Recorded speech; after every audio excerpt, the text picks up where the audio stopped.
Mayong gabi gali sa tanan no. Bali naga-live gali ako subong kay ari gid ako sa atubang sang insidente nga natabo. Alas 5:30 gindakop ang tawo. Tapos supposedly mapa-blatter tani kami sa munisipyo, sir. Galing kay wala nila kami gin-entertain tapos ginpinangita namon ng tawo subong gin-inventory nila diri sa kilid sang Apolohista, Sara. Nga may ginpangbutang nga mga shabu kag mga kun ano nga ginparatang nila.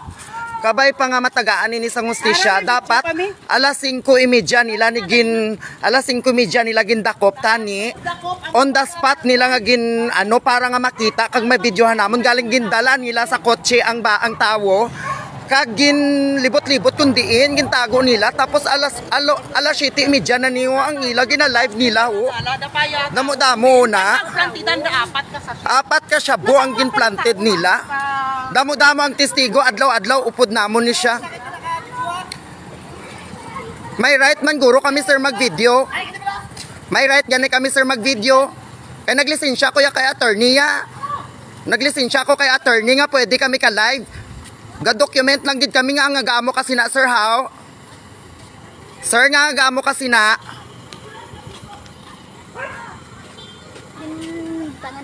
Ari ang nanay sang ano oh. Mangayo lang kami tayo sang amon nga diretso kun nga ang amo sina ang natabo. Kabay nga matagaan ini sang hustisya sa mga kilala ko kag sa mga concerned citizens. Kabay nga matagaan sang hustisya ang natabo kay alas 5:30 nila gindakop, alas 7 na nila gin inventory, nagkadto kami sa police station, hindi kami pag-entertain kay ginapangita namon ng akon nga staff. Di na patan. Ara may video kami ta. Pagpaybas niya.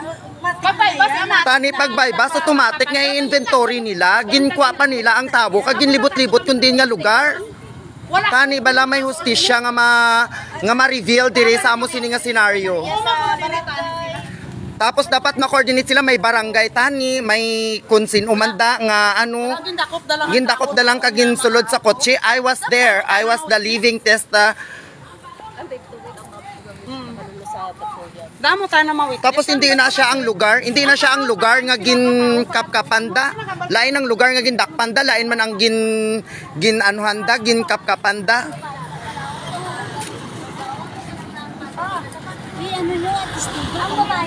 Matistigo kita nay, tanan kita matistigo kita. Nga alas 5:30 ginano, hindi na false accusation ang ginaobra nila. Bisan i-drug test nila ako.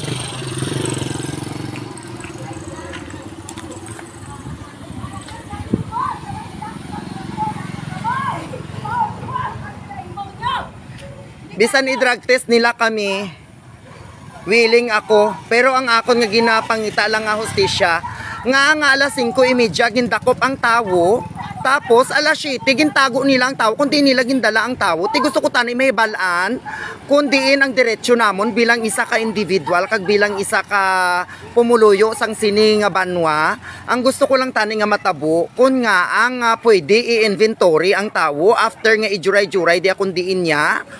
Tinagkadto kami sa police station, wala kami gin-entertain nga supposedly mapa-blatter ako kay mahambal tani ako nga nang sir nga ang gindakop tong tawo ko, wala man ako kabalo sang amo ni amuto nang tani bala gin ano lang nila, gintagaan nila kami sang explanation nga kun ano gid ang maayo bala. 5:30 gindakop, alas 7 na nila gin-inventory aryo. Tigin tago pa nila ang staff ko. Actually si Jomar pa ni staff ko ni siya. Kag adlaw-adlaw upod ko ni siya. May mga bagay kag may mga butang siya nga ginahimo nga hindi ko man mahibalo, pero most of the time ginapa-monitor ko gid ni sa kay nanay nga para safety siya. Tapos ang isa ka pulis nag-orsa arada sa akon nga live. Nagambal siya nga, ikaw ano kasagad ka live? Hindi gali kami pwede ka live, wala gali kami sang right nga mag-live. Amo na gid ang gusto ko tanay mahibaluan kay wala man ako sang oral defamation nga ginahimo. Ko tinaghambal ako kun nga kag ano ang amon nga diretsyo sinasa amon nga plastada.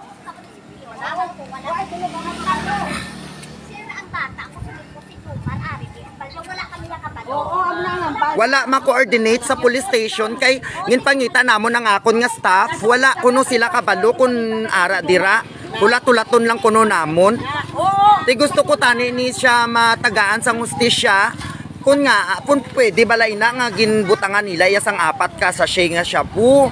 Tani on the spot nila na yagin kapkapan. Parang kag kung ano ang sala sang tao. Amo kasi na sir kay ginababa pakipato ka naman ng amoy. Amo na tani ang gusto ko nga matabo bala sa mga friends ko kag sa mga pumuluyo nga concern man sa amon. I know nga sa amo sini nga sitwasyon, mabudlay mag-comment, mabudlay magpangita sang diretso kag hustisya, pero as of this moment, ang mahambal ko lang inchakto bala ina nga dakpon ang isa ka tawo nga wala man siya may ginhimo nga sala or what. Tapos ibutang ta sabi nga ara siya sa list sang mga naga-illegal drugs or what man da nga amo na ila nga prinsipyo no. Ang gusto ko lang tanay may balaan nga ang 5:30 nila gindakop, tapos alas 7 nila gin inventory sa kilid sang dalan, hindi pa amo nga lugar ang gindakpan sa iya. Temprano pa adlaw pa damo ang makatistigo nga nakakita nga gindakop siya. Puta ka mo! Alas 5 pasado! Ginpastra nyo na kasi ako sa lamisa! Foul ball! Di nyo gandakop! Dito sa punta! Igo nyo gandalang pasado alas 7 na! Oh, Ahay. dakpan na ko ilapot sa prisuan! Kung may mga amo man tani sina nga senaryo no. Tapos ang mga pulis hindi man na sila amo na ang nagdakop. Lain ang nagdakop. Tani bala sa on the spot na nila nga ginkapkapan nila, nadakpan nila, naka-recover sila sang kung ano man dira. Mga amo na bala tani, amo na tani nga siguro ang inchakto nga pag apricodar sang ginatawag nga bypass. Tapos ginpangita namon sila mga past 6 nagkato kami sa presinto, nagambal man sila nga sir hulat-hulat lang kamo dira kay nang base dugay-dugay ara naman sila. Wala kami kabalo kung anong kung sino nagdakop sa amon. Wala sila kuno kabalo. Tibot siningon wala gali ma-coordinate. Pwestong gablo ba ayaw na? Kaya siguro kung may CCTV man ang police station, ma-recover man nina kung ano oras kami nagkadto, ano oras kami nag-complain, mga amo na bala. Ginsita gani ako sang pulis nga ako nung nag-record ako. Hindi gali ako pwede mag-record sang cellphone. Kaya wala man ako yung sa mga defamation. Kag wala man ako yung paninirang puri nga ginhimo. Gahimo lang man kami sang amon nga documentation. Kag nagausoy lang man kami sang amon nga mga rights. No? So, sa mga concerned citizen, bahala na kamo dira maghusga kung ano ang dapat kag hindi dapat. I know nga this kind of situation, medyo mabudlay siya i-analyze kag i-balance kung di nang inchakto kag hindi inchakto.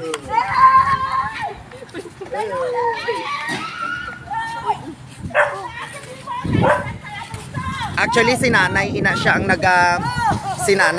ang nagawal dati. Gawal dati si nanay kay tungod hindi niya mabaton nga amo na. Actually they're supposed to leave the area na at exactly ano oras na day? 7:39 ng ilang 7:39 na mabakate na sila sa area.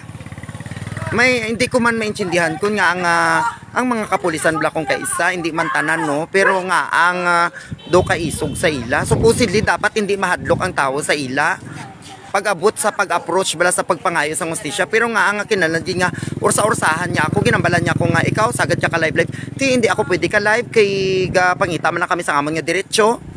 Anyways, may hearing pa man ina tanawon ta lang kung ano ang mahimo abi kag ang maano naton. Ibutan nyo sa hustisya ya bata na wala sing ebidensya.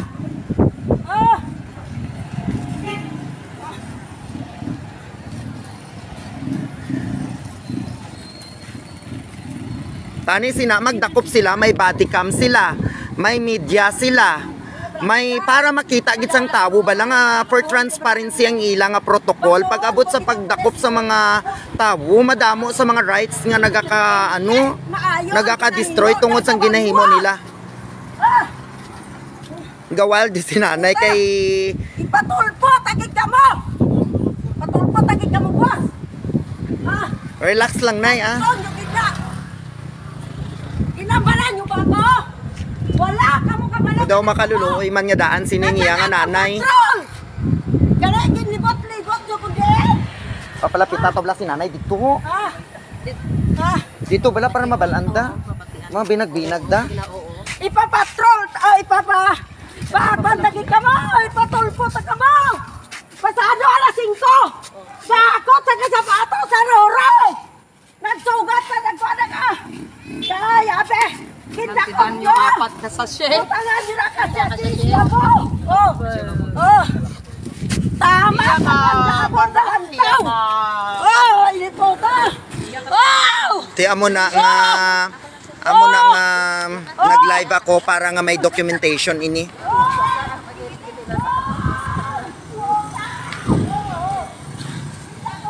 Wala sige gito bala. Ipautwas ang imo nga nabatsagan.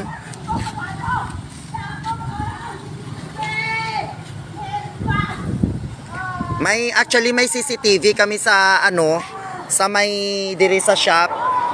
Pero wala ako kabalo kung ano ang plastada sini kay tungod nga gindakop nila ang tawo ko sa lain nga lugar, sa lain man nga lugar gin-inventory, tapos may time gap mga duwagit ka oras almost.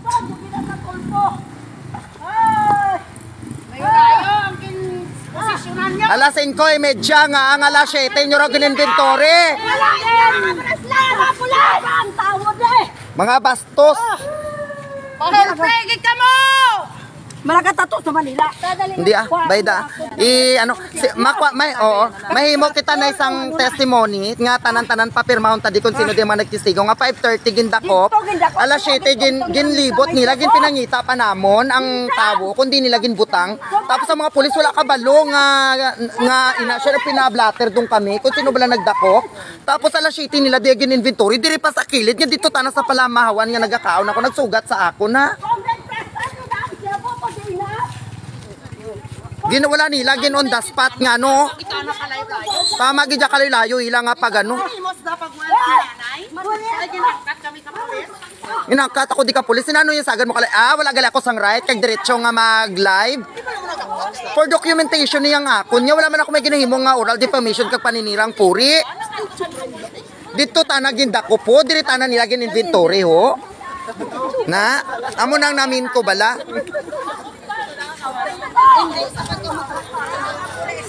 Amo na sang kamaturan.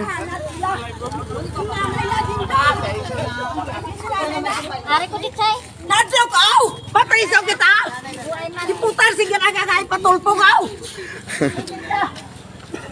Manay, hindi So as of this moment, medyo wala pa nagsingkin sa ako ng mga bagay-bagay pero doon tananay ang live. Kay masunod kami dito sa presinto lang tawon ko kung ano ang ilang accusation. May CCTV kami diri, actually amo na nga oras. Tapos dugay-dugay nagkadto to, ginsundan nila kag gindakop ang tawo ko 5:30 tapos alas 7 wala mang gyapon. Ari din namon sila nagyan sa lain nga lugar. Kalma iba na.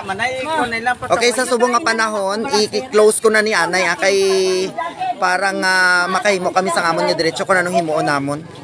Kay madamo gid nga salamat.